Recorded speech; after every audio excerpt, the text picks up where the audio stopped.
There is no other British race car that continues to bring as much pride to the Union Jack as the Jaguar D-Type. Its racing exploits in the mid-50s secured its place among the motoring world's greatest. The D-Type is really its most successful racing car they ever built. A near victory at Le Mans in 1954 was just a tryout for the stunning string of wins that saw D-Types take Le Mans honors in 1955, 56, and 57. Jaguar used aircraft design principles to build a very sleek and aerodynamic car.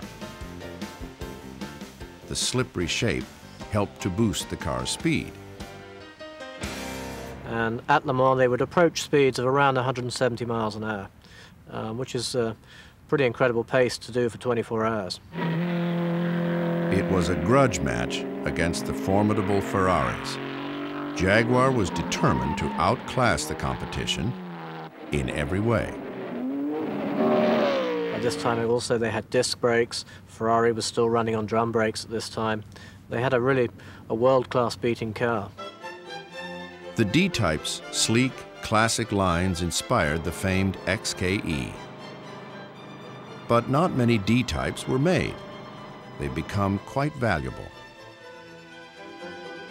The value of a D-Type today, and the one behind me, Christie's sold a couple of years ago, just in excess of $1 million.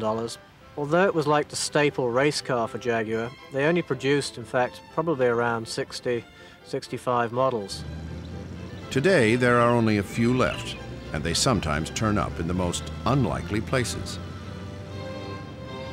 And they approached me and they said, "Frank, we've got this car that you just have to see. It's in a barn."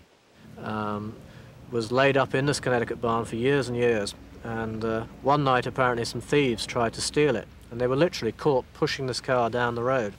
And when Christie's came to sell the car, it was exactly as it had been in the barn, and it still had the police fingerprint dust on it, which we actually left on it because it was part of the charm and history of the car at the time. It just looked like it had been in a barn for a number of years. And believe it or not, it did start.